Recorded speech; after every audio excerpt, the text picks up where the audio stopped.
주일이면서 우리 세례 입교 유아 세례식이 있는 주일이기도 합니다. 말씀을 준비하면서 아무래도 오늘 읽은 이 본문의 내용 전부를 이 시간에 다 설교하거나 나누기는 불가능할 것 같습니다. 그래서 도중에 설교가 중간쯤에 중단이 될 수도 있습니다.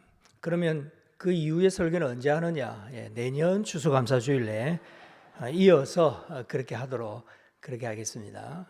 그래서 우리 성도님들이 제가 적당한 시간을 보고 이 본문의 말씀을 오늘 전부 다 나눌 수 없기 때문에 성도님들이 양해를 해주시면 좋겠습니다. 축복의 상속자라는 제목으로 함께 하나님 말씀을 나누겠습니다. 우리는 모두 이 세상에서 아름답고 행복한 삶을 살기를 원하죠.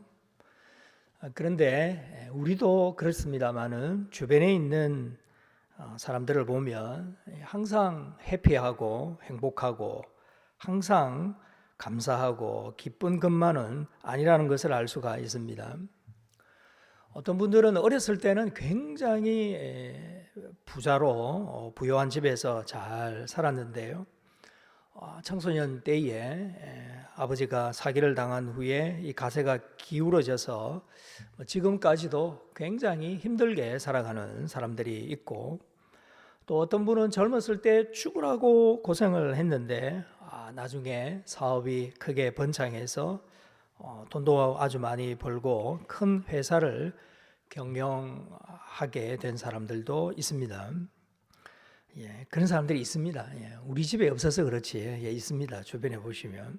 근데 우리나라는 고령화 사회를 앞두고 있죠. 아니 사실 고령화 사회에 진입했다고 해도 과언이 아닐 것입니다. 이제 80은 청년입니다. 청년. 90쯤 돼야 이제 내가 나이 좀 들었다 이렇게 말할 수 있죠. 요즘은 100세 시대, 아니 모세만큼 120세까지 살 수 있는 시대가 올 것이라고 기대를 하고 있습니다. 그러나 여러분 한번 생각해 보십시다. 우리는 단지 오래 사는 것이나 재산이 많은 것이나 또 권력이나 높은 위치에 오르는 그 자체가 진정으로 행복한 것인가?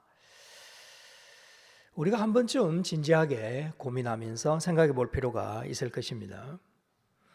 정말 중요한 것은 내가 어떤 소유나 위치나 어떤 능력을 가지고 행복감을 느끼느냐 하는 것보다 그것 없어도 내 삶 자체가 기쁘고 감사하면 그게 여러분 행복하지 않을까요?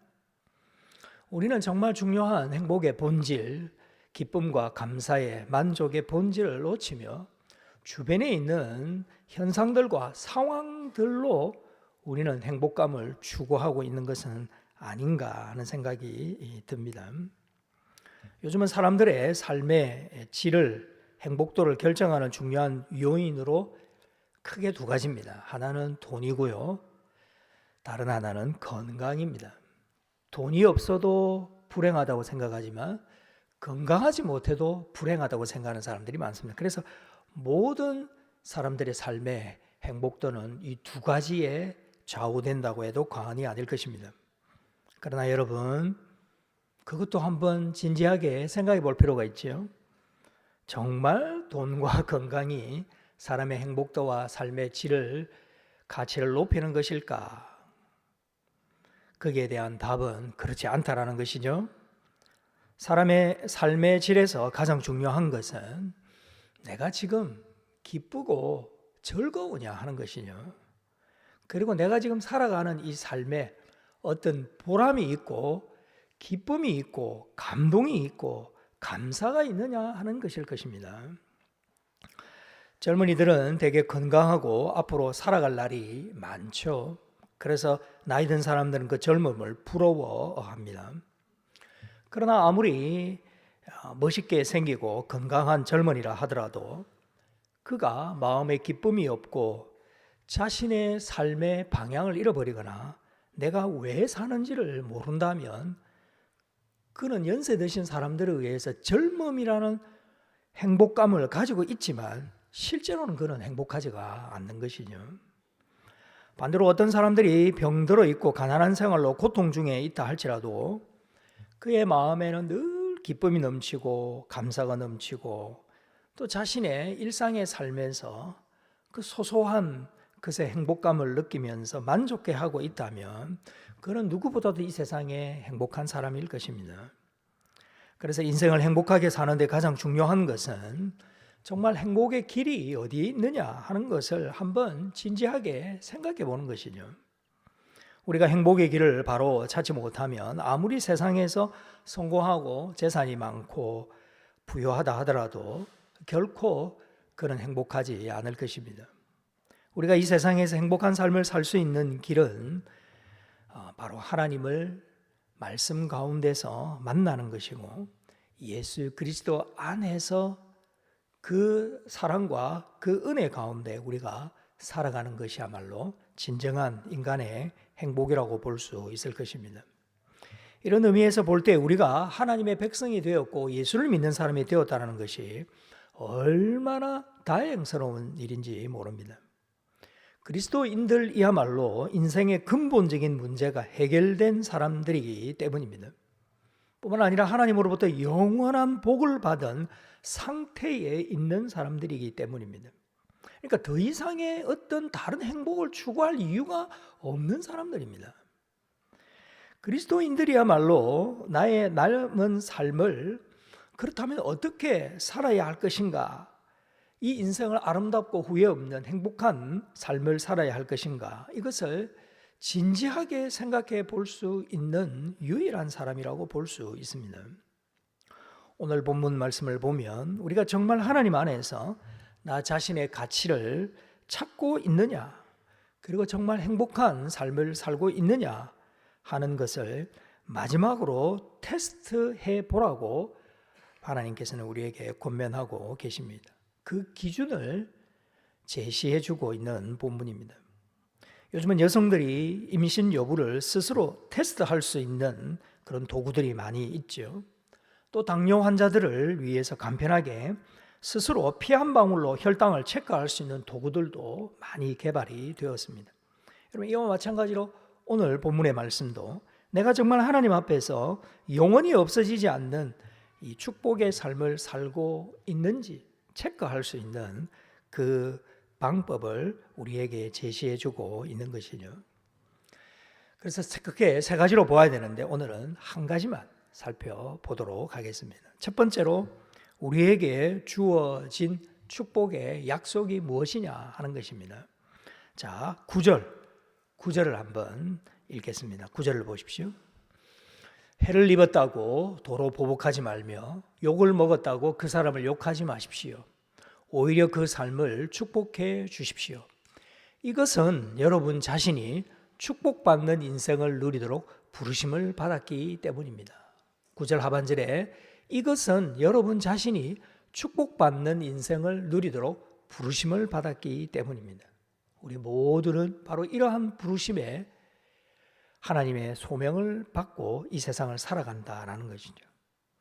그러니까 우리가 어떠한 삶을 사느냐 하는 것은 하나님의 부르심에 합당한 삶을 사는 것인데 그 하나님의 합당한 부르심에 사는 사람이 축복받은 인생이고 더 이상 세상에 어떤 다른 복을 구할 이유가 없다고 오늘 우리에게 말씀하고 있습니다.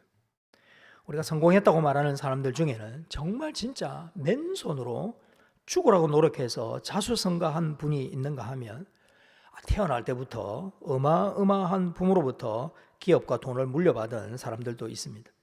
맨손으로 세상에서 뛰어들어서 성공한 분들을 우리는 자수성가 또는 창업자다 이렇게 말하죠. 거기에 비해서 부모로부터 회사를 물려받아서 더 큰 회사로 만든 사람들을 재벌 2세, 3세 이렇게 말합니다. 여러분, 우리나라와는 달리 독일 같은 경우에는요, 아주 엄격한 훈련을 거쳐서 그 능력을 인정받아야만 최고 경영자, CEO가 될 수가 있습니다. 누구든 될 수 있는 게 아닙니다. 아버지가 재벌이라고 해서 자기가 재벌 2세 경영자가 될 수 없습니다. 그것도 나라에서 철저한 검증을 해서 이 사람이 CEO의 자격이 있는지를 판단하는 그런 룰이 독일 같은 나라에는 있습니다. 최근에 여러분 하버드 대학 경영대학원은 교과 과정을 전면 개편했다고 하지 않습니까? 지금까지는 2년 동안 최고 경영자들을 불러서 그 강의를 듣게 했습니다. 그러니까 하버드 MBA 나왔다 이러면 뭐 어디 가도 꿀리지 않는 대단한 학력이죠. 근데 이제는 그런 식으로 강의만 해가지고 하는 게 아니라 거기에 수강하는 모든 사람들은 2년 동안 수업을 들으면서 창업할 수 있는 창업 훈련을 반드시 하도록 한다라는 것입니다. 그것을 과목에 이수하도록 넣었다라는 것이죠. 사실 상속자의 위치는 참 애매합니다.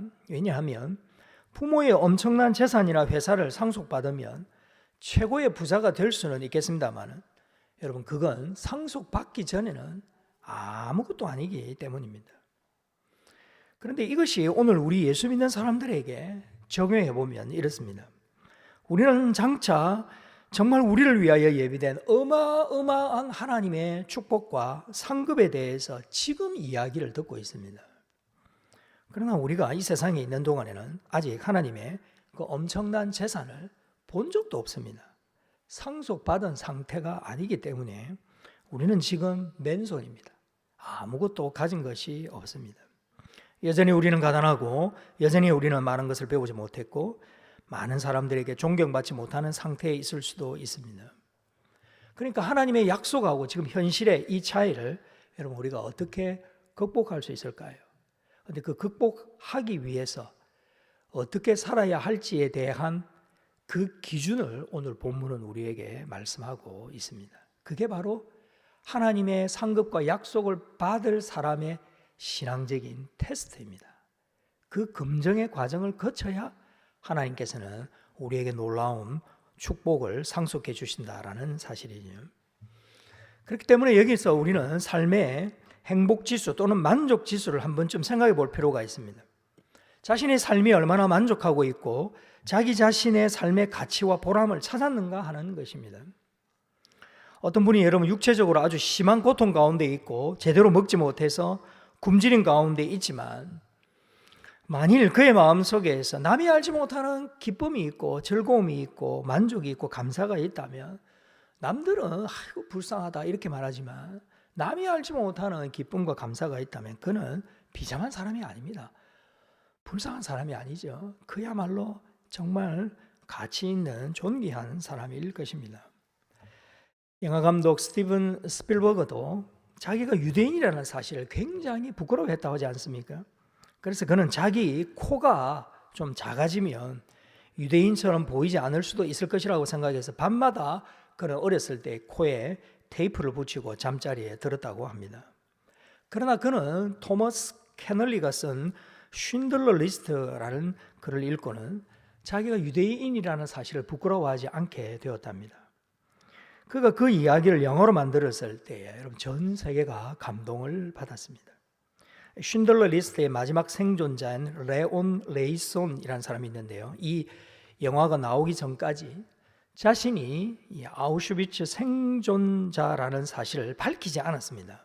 그런데 이 영화가 세계적으로 큰 반향을 일으키자 이 사실을 밝히죠. 그리고 미국 전역을 돌면서 나치의 잔악상에 대해서 강연을 하기 시작했습니다.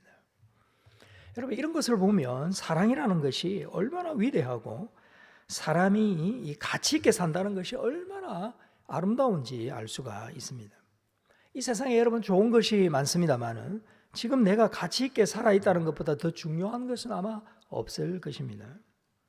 반면에 여러분 한때 골프 황제라고 칭호를 들으며 세계 골프계를 주름 잡았던 타이거 우즈라는 이 흑인 이 골프를 알 것입니다. 이 사람은 흑인이라는 그 열등 의식 때문에 그런 늘 백인 여성들과만 연애를 했다고 합니다.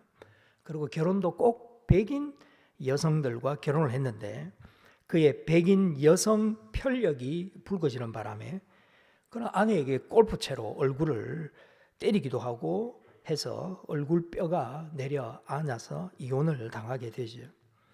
타이거 우즈는 평소에 자기는 늘 불안하다고 합니다. 늘 공황장애를 앓고 있었던 사람입니다. 그래서 그는요 스킨스쿠버 다이브 하는 옷 있죠. 그 옷을 입고 물속에 혼자 있을 때가 인생에서 썩 편안한 때다. 이렇게 자기가 고백을 한 적이 있습니다. 아마도 여러분 이 세상에서 자신의 하나밖에 없는 삶이 무의미하고 비참하게 끝나기를 바라는 사람은 아무도 없을 것입니다. 그럼에도 불구하고 자신의 삶이 무의미하고 비참하기 때문에 더는 살 필요가 없다. 이렇게 생각해서 자살하는 사람들이 있죠. 적어도 한 시간에 우리나라는 한 사람씩 극단적인 선택을 한다고 하지 않습니까? 얼마 전에 어느 과학고의 한 학생이 성적이 떨어졌다고, 그 성적이 전교 2등에서 전교 3등으로 떨어진 겁니다. 비관해서 자살해버렸습니다. 아들의 성적이 좋지 않다고 해서 가족이 같이 차에 불을 질러 동반 자살한 사건도 몇 년 전에 있었습니다. 아마도 이 사람들은 세상에서 이 자녀들이 좋은 대학에 가고 좋은 성적에 모든 행복을 다 걸었던 것이죠. 우리는 여기서 모든 인간에게 적용되는 인간의 참된 행복의 조건이 무엇인지를 분명히 알 수 있습니다. 그 믿는 자만이 가지는 특권입니다. 예수 믿는 사람들만이 가질 수 있는 행복의 가치, 조건과 의미입니다. 모든 인간이 삶의 의미를 잃고 엉뚱한 데서 삶의 의미를 찾으려고 몸부림치는 이유가 무엇인지 아십니까? 그게 인간이 하나님과 멀어졌기 때문입니다. 하나님과의 관계가 단절된 것이 가장 큰 원인입니다. 인간은 하나님과의 관계가 회복되지 않는 이상 그 다른 어떤 것으로도 행복할 수 없습니다. 자신의 존재의 의미를 찾지 못하게 될 것입니다. 어거스틴은 인간에게는 하나님만이 채우실 수 있는 빈 공간이 있다, 이렇게 말했습니다. 그 말을 뒤집어 말하면 인간에게 하나님이 채워지지 않으면 인간은 절대로 행복할 수 없다, 이런 의미이죠. 우리는 하나님의 형상으로 만들어졌기 때문입니다. 하나님께서 하나님의 사랑이 내 안에 공급될 때에 자신의 존재의 의미와 인생을 살아야 하는 진정한 이유를 발견하게 됩니다. 이때 여러분 세상으로 향하던 발걸음을 하나님께로 돌릴 때 그게 가능한 것이죠.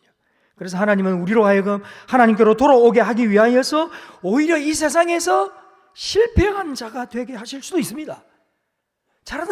공부를 잘하는 학생들이 성적이 자꾸 떨어지고 공부에 흥미를 잃어버리는 일들이 생길 수도 있습니다. 사업에서 실패할 수도 있습니다. 사랑도 여러분 깨어지게 하시고, 그래서 결국 방황하다가 결국은 하나님의 말씀 앞에 돌아와서 소중한 자신의 인생을 되찾는 것입니다. 그런 계기를 통해 하나님께로 돌아오도록 하나님이 부르시는 것이죠. 우리에게는 어마어마한 미래가 준비되어 있다는 것을 돌아와 보면 알 수 있습니다. 상상할 수 없는 복이 준비되어 있다는 것을 알 수 있습니다. 그런데 지금 우리는 그 복을 보지 못하고 있죠. 구체적으로 알지도 못합니다. 그런데 여러분, 한 가지는 분명합니다. 그 복이 우리에게 확실히 보증이 되고 있다는 점입니다. 사람들은 여러분 집을 사거나 임차를 할 때에 계약서를 작성하죠. 이때 사람들은 틀림없이 이 약속을 이행한다는 표시로 상당한 보증금을 걸게 됩니다. 또 법적 조치를 취하죠. 그래서 계약서를 쓰고 보증금을 걸고 법적 조치를 안전하게 취한 다음에 주인이 약속을 어기지 못하도록, 또 집을 빌리는 사람들도 그 약속을 지키도록 해서 걱정하지 않아도 되는 안전장치가 필요합니다. 마찬가지로 하나님께서는 장차 우리에게 어마어마한 복을 상속해 주시겠다는 뜻으로 보증금을 걸어놓고 계십니다. 하나님은 우리에게 바로 성령을 주신 것입니다. 그 성령 하나님께서 우리를 보증하고 계십니다. 하나님께서 우리에게 성령을 주신 것은 장차 우리가 하나님 나라의 주인공이 될 것이다라는 것을 절대로 잊어버리지 않도록, 잃어버리지 않도록, 그래서 어마어마한 축복의 상속자가 될 것이다라는 보증으로 성령 하나님께서 우리 속에 내주하고 계시는 것이죠. 그렇기 때문에 여러분, 우리에게는 종교적인 어떤 행위나 거창한 이론이나 활동이 중요한 게 아닙니다. 우리 안에 성령 하나님께서 내주하고 계신다면 우리는 절대적으로 안심할 수 있습니다. 절대로 흔들릴 수 없습니다. 그게 법적인 효력보다도 더 수십 배, 수백 배의 큰 효력을 발생시키는 것이기 때문이죠. 이것을 위해서 우리가 생각해야 할 중요한 것이 무엇입니까? 그렇다면 과연 내가 예수를 믿는 것이 나에게 어떤 의미인가 하는 것입니다. 오늘 세례를 받고 입교를 하고 유아 세례를 받는 우리 모든 성도들에게 바로 이 사실은 대단히 중요한 문제입니다. 내가 예수를 믿음으로 나에게 주어진 축복이 무엇인가? 이걸 분명히 아는 것이 필요하죠. 그래서 여러분 인생의 손익계산서를 우리는 진지하게 한번 따져볼 필요가 있습니다. 쉽게 말하면 예수 믿기 전과 예수 믿고 난 이후에 우리의 인생의 손익계산서가 마이너스인지 플러스인지를 진지하게 우리는 한번 따져볼 필요가 있는 것이죠. 물론 예수를 믿은 후에도 겉으로는 별로 달라진 것이 없죠. 오히려 예수를 믿음으로 친구나 가족들로부터 멀어지게 될 수도 있고 세상에서 성공하거나 출세할 수 있는 길이 있음에도 불구하고 그것을 포기해야 하는 순간이 있을 수도 모릅니다. 내가 그토록 자랑하던 가문, 학벌, 재능 이런 것들을 어떻게 보면 신앙 때문에 양보해야 될지도 모릅니다. 우리가 하나님 앞에서 내가 가진 것과 갖지 못한 것을 또 장차 하나님이 나에게 주실 것을 정확하게 분석하지 못하면 여러분 예수를 믿는 건 완전히 손해보는 겁니다. 완전히 손해보는 거예요. 그러나 여러분 절대로 하나님은 이게 손해가 아니다라고 우리에게 약속하고 계십니다. 첫 번째로 우리가 왜 손해가 아닌지 아십니까? 그것은 우리가 하나님 앞에서 죄 용서를 받았기 때문입니다. 이것은 여러분 우리가 죄의 감옥에서 완전히 나왔다라고 하는 것이라고 볼 수 있습니다. 보석으로 석방된 것이 풀려난 것입니다. 우리는 종신형입니다. 사형 날짜만 기다리고 있었습니다. 그런데 보석으로 우리가 풀려난 것입니다. 새로운 삶의 기회를 보장받은 것이죠. 그러니까 우리는 더 이상 이제 죄인이 아닙니다. 과거에 그런 죄의 경력은 있지만 현재 우리는 보석으로 풀려났기 때문에 죄인이 아닙니다. 이제 앞으로 죄 짓지 않고 살아가면 이제는 평범한 일상의 삶을 살아갈 수 있습니다. 그런 기회를 누가 주셨다고요? 하나님께서 우리를 보석해 주신 것입니다. 둘째로 하나님은 우리에게 먹고 입는 것을 걱정하지 말라고 하십니다. 이것은 우리가 이 세상에서의 살아가는 기본적인 생계를 하나님께서 책임져 주시겠다라는 뜻이죠. 성경을 읽어보시면 여러분 이 약속이 얼마나 많이 있는지 모릅니다. 물론 하나님께서 어떻게 우리의 생계를 일일이 책임져 주실지는 사실은 저도 잘 모릅니다. 엘리야처럼 까마귀를 통해서 먹을 것을 주실지 아니면 광야의 이스라엘처럼 만나 메추라기를 통해서 먹을 것을 주실지 뭐 어떻게 의식주 문제를 우리의 미래를 염려하지 말라고 하셨는지 구체적으로는 모릅니다. 하지만 저는 그 약속을 믿습니다. 하나님께서 우리에게 미래의 삶을 책임지신다는 그 약속만큼은 흔들리지 않습니다. 구체적으로 그것이 어떻게 올지는 이제 두고 보면 되죠. 이제 좀 지켜보면 되는 겁니다. 그러면 하나님께서 각양 방법으로 우리를 먹이시고 입히실 것이기 때문입니다. 이것은 우리가 바른 믿음과 바른 목표를 가지고 살아간다면 생계는 보장된다라는 뜻입니다. 세 번째는 뭡니까? 하나님은 우리에게 영원한 미래를 약속하고 계십니다. 우리가 죽으면요, 죽는 즉시 우리는 지옥 형벌로 떨어지지 않고 엄청난 하나님의 복을 받게 됩니다. 우리가 여러분 이 세상에서 포기한 것과 비교되지 않는 어마어마한 하나님의 복이 우리 한 사람 한 사람 앞에 다 세트로 준비되어 있을 것입니다. 그래서 우리에게 죽음이라는 것은 망하는 것이 아닙니다. 어마어마한 하나님의 축복을 선물로 받는 순간입니다. 네 번째는 우리가 이 세상에서 어떤 어려움이나 역경도 이겨낼 수 있도록 능력을 약속하셨습니다.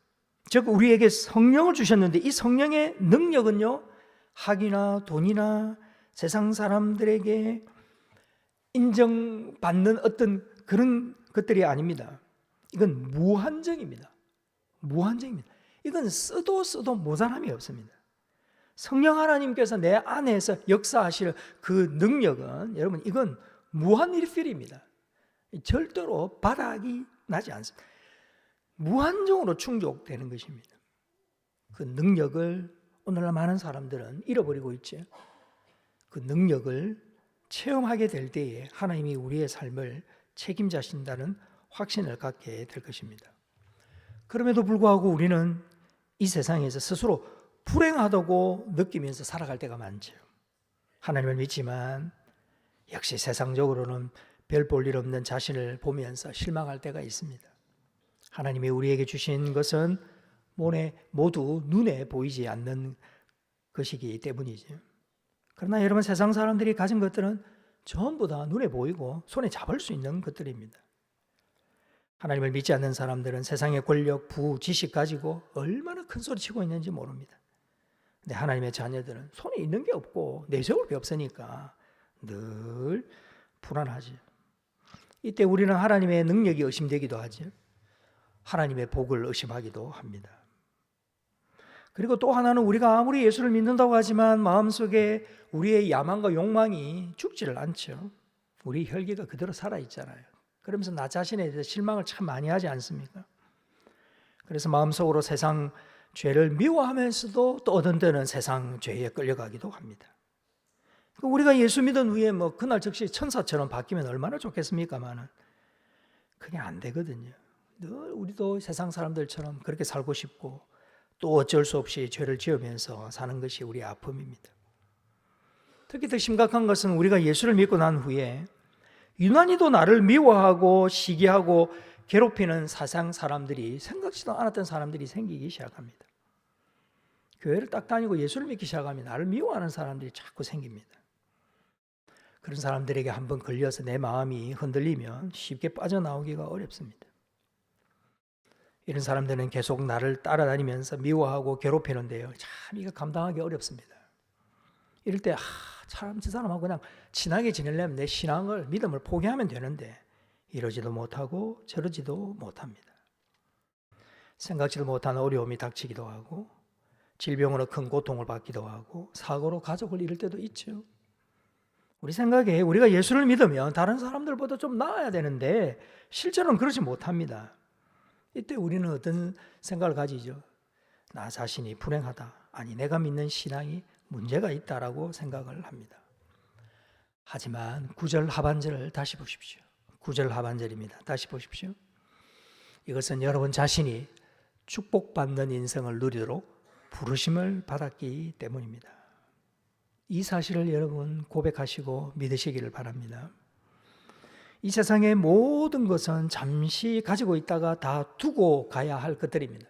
여러분, 놀이터에 있는 시소나 그네 다 두고 가지. 아이들이 집에 그거 가지고 가서 자기 거라고 주장할 수 없는, 실컷 놀다 그거 다 두고 가야 되는 겁니다. 세상에 있는 것들은 다 두고 가야 되는 겁니다.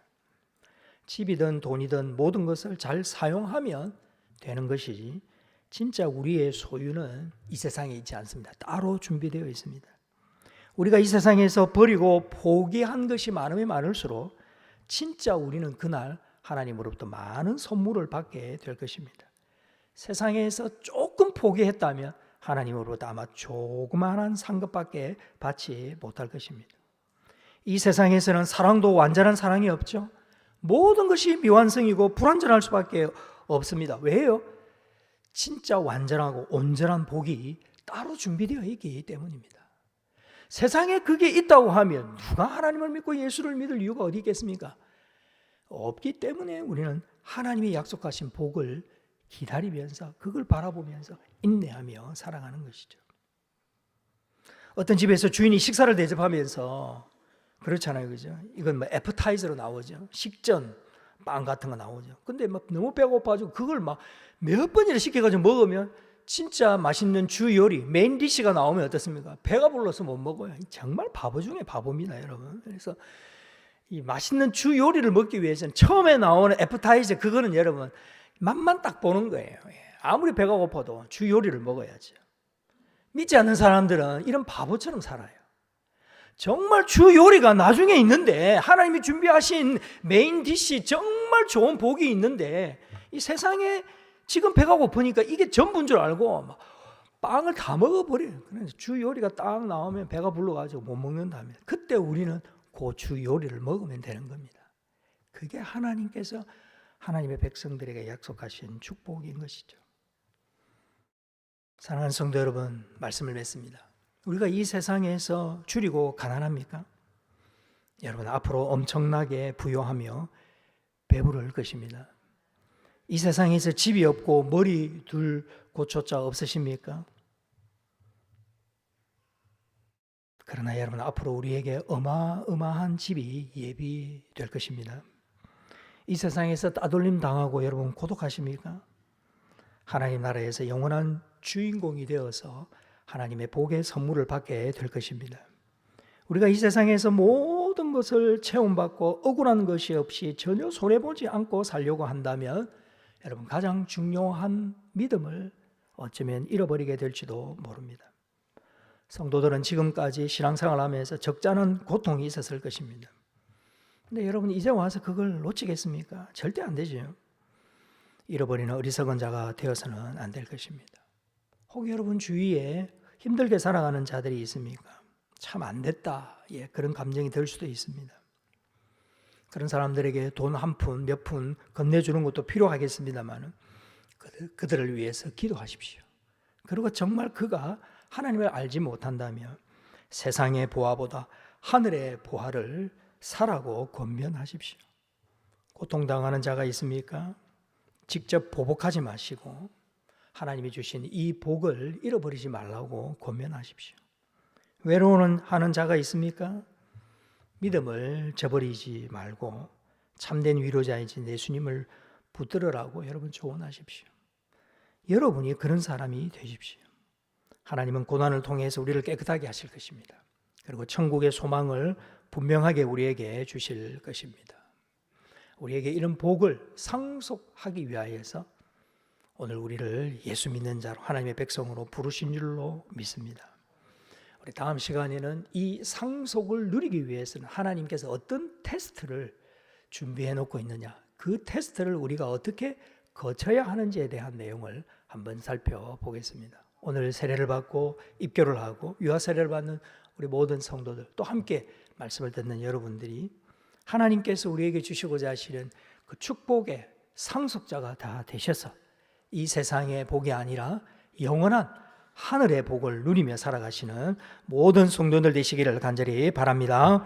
기도하겠습니다. 아버지 하나님, 축복의 상속자로 저희들을 부르시고 그 부르심에 합당한 삶을 살도록 하나님께서 이끄시는 줄로 믿습니다. 세상에 잠깐 있다가 사라지는 안개와 이슬과 같은 그 복을 사모하는 자가 되지 않게 하시고 하나님의 마지막 때에 준비해 놓고 계시고 우리에게 주실 영원한 하늘의 상급을 바라보며 이 세상의 믿음을 가지고 인내하며 살아가는 주의 백성들이 다 되게 하여 주시옵소서. 예수님의 이름으로 기도하옵나이다. 아멘.